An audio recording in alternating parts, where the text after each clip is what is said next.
Voilà, nous sommes à quelques heures seulement de notre grande croisade de prière au niveau de Paris, Aubervilliers. L'adresse est 29 rue Sadi Carnot, 93 300. Voilà, vous pouvez prendre le métro, la ligne 7 et descendre à la station Pantin 4 chemins. On commence à 14h30, samedi 19 août, 14h30, tous à Aubervilliers. Le thème, c'est le chrétien face à l'adversité. Nous avons de l'adversité dans notre vie. Nous avons de l'adversité dans notre élévation, sur le chemin de notre gloire. Et il y a beaucoup de choses qui s'opposent. C'est pour ça qu'il faut venir écouter l'enseignement et comprendre comment faire pour avoir le dessus sur cette adversité-là. Alors, si tu as poursuivi la nuit, tu es malade, tu as des blocages, il y a des situations qui sont devant toi qui depuis longtemps, c'est comme si ça monte, ça descend, déplacez-vous. Mon frère, ma soeur, Jésus-Christ continue d'agir. Et nous allons terminer par un temps de délivrance, de proclamation, de guérison divine. Alors ne ratez pas cela. Tous ceux qui ont commencé à venir des autres pays, on vous attend. Tous ceux qui sont au niveau de la France, on vous attend. Ce sera puissant. Et le week-end suivant, le vendredi, nous avons la grande veillée de prière. Cette fois, c'est au siège de l'église évangélique La Moisson de France, à Tourcoing, et à Lille, précisément à Tourcoing. L'adresse est 48 rue Saint-Omer, 59 200. Et là, on commence à 22 h pour finir à l'aube. Le thème, c'est « Va au-delà de tes limites ». Nous devons chercher à aller de gloire en gloire avec le Seigneur. Et le Saint-Esprit va se manifester. Cette nuit-là s'appelle la nuit des oracles. Voilà, venez écouter les oracles de Dieu concernant votre vie. Que Dieu vous bénisse. Le thème d'aujourd'hui est l'amour qui tue. Ah oui, il y a un genre d'amour qui tue.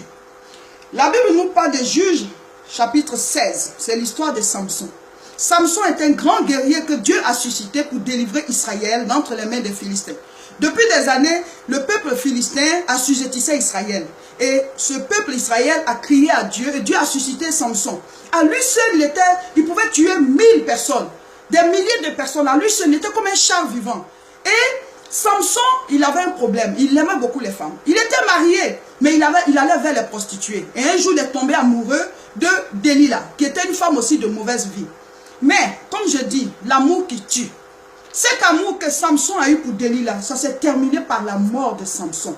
Mon frère, ma soeur, c'est pas de tout le monde qui tombe amoureux. Il y a des amours, quand tu vas avoir ça dans ton cœur, jusqu'à la fin, tu vas mourir. Tu seras KO comme Samson. Il est mort aveugle. Cet amour-là l'a détruit. Ça l'a détruit. Et nous allons expliquer pourquoi. La première cause, c'est que l'amour que Samson avait pour Delilah était un amour mal placé. C'était un amour mal placé. Tu es marié. Pourquoi avoir des sentiments pour quelqu'un qui est en dehors de ton foyer? Donc là, déjà, c'était mal placé. Deuxième raison, c'est que Delilah ne partageait pas l'amour que Samson avait pour elle. Il y a des gens de qui vous tombez amoureux. Ils acceptent d'être avec toi. Ils acceptent d'être avec vous. Pourquoi? Par intérêt. Delilah a accepté d'être avec Samson parce qu'elle avait un intérêt. Celui-là, elle était l'ennemi de son peuple. Delilah était philistine. Elle était du peuple des Philistins. Mais comment? Toi, tu détruis un peuple, tu les tues. Et c'est là-bas que tu vas tomber amoureux. Alors que tu as ta femme. Delilah dit, il n'y a pas de problème. Elle s'est bien occupée de lui, mais elle avait un intérêt. Elle avait un objectif, c'était de détruire Samson. Et chaque jour, elle lui demandait, quel est le secret de ta force, Samson? Quel est le secret de ta force? Il y a des gens qui sont avec toi, c'est le secret de ta force, ils cherchent. Ils cherchent ta vie, ils cherchent ta richesse, ils veulent ton travail, ils veulent ta gloire. C'est pour ça qu'ils sont là. C'était le cas de Delilah. Elle était là, elle était comme un poison. Mon frère, tu tombes amoureux d'un poison, tu vas mourir à la fin. Tu vas mourir à la fin. L'amour qui tue. Et donc Samson, pendant que Delilah pose ces questions, au lieu de se rendre compte que cette femme-là, elle est là pour quelque chose, non, son esprit ne s'est pas réveillé. Jusqu'à ce qu'il délivre, il livre à Delilah son secret. Et cette femme-là l'a livré aux Philistins. On a cassé ses yeux. Et il est mort en train de pousser la meule dans le moulin des Philistins. Est-ce que c'est ce que Dieu avait prévu? Dieu t'a prévu une vie de champion. Dieu t'a prévu une vie de gloire. Mais l'amour qui va rentrer dans ton cœur, là, c'est un sentiment qui est mal placé. C'est pas de tout le monde en tombe amoureux. Je vais vous donner des exemples. La Bible dit quoi? Joseph, il était dans la maison de Potiphar. Un matin, la femme de Potiphar s'est amourachée de Joseph. Elle dit, couche avec moi. Mais comment? L'esclave de ton mari. Celui qui est là pour vous servir, tu tombes amoureux de lui. Il y a des femmes comme ça. Un amour qui tue. Dieu t'a béni avec un homme. Tu es à l'aise, tu es avec lui, ça va bien. Non, tu vas le laisser tomber amoureux de son meilleur ami. Tu as quel problème, ma chérie? Tu as quel problème, ma soeur? Ça, c'est un amour qui tue. Ton mari a une entreprise, il est bien, il est à l'aise. Toi, tu vas tomber amoureuse du gardien, du chauffeur. Tu vas tomber amoureuse du comptable, coucher avec les gens. C'est un amour qui tue. Et souvent, vous dites aux hommes de Dieu, ah, c'était trop fort, moi je l'aime. Il y a des amours là, c'est pas Dieu qui met ça dans ton cœur. Hein. Vous croyez que c'est Dieu qui a mis dans le cœur de Samson l'amour de Delilah? Vous croyez ça? C'est un amour duquel Samson devait se débarrasser. Parce qu'elle fait partie du peuple ennemi. C'est pas tout le monde qu'on aime. Donc, Delilah ne partageait pas l'amour que Samson avait pour elle. Pour elle. Il y a des gens de qui vous tombez amoureux. Ils sont dans votre vie à cause de votre argent. Ils sont dans votre vie à cause de votre situation sociale. Et cette femme-là, tu vas l'aimer, tu vas t'occuper, tu vas faire tout. Mais un matin, elle va te plumer, t'arracher tout, coucher avec les gens autour de toi, te détruire jusqu'à ce qu'elle parte là. Tu es à zéro. Et souvent, vous laissez vos femmes et vous suivez ces femmes-là. C'est un amour qui détruit. Tu es une femme, quelqu'un va venir vers toi. Mais parce que tu as une situation sociale, parce que tu es bien, il est à côté. C'est comme Delilah en garçon. Souvent, vous êtes ici, en Europe, vous avez des documents. Le gars, il fait comme il t'aime.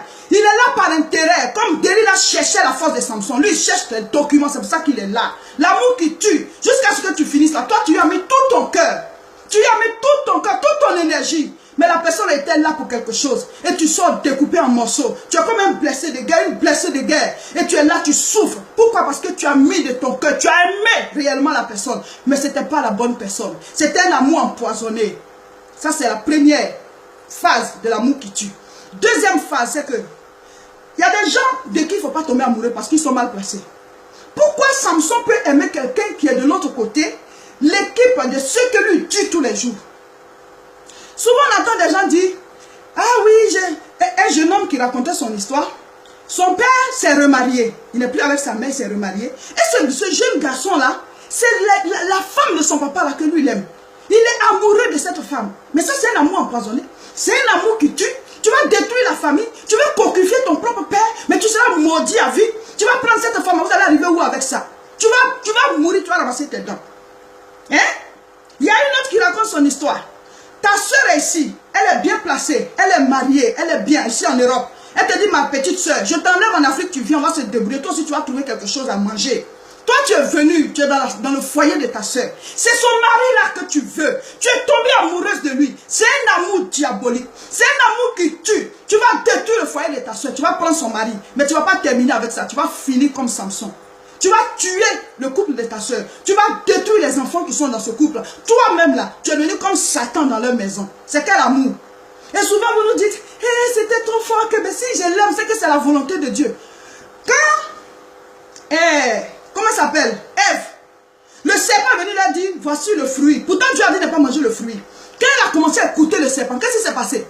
On dit qu'elle a vu que le fruit était bon à manger, agréable à la vue, précieux pour ouvrir l'intelligence. Vous croyez que c'est Dieu qui est en train de mettre le sentiment dans son cœur? C'est sa propre convoitise.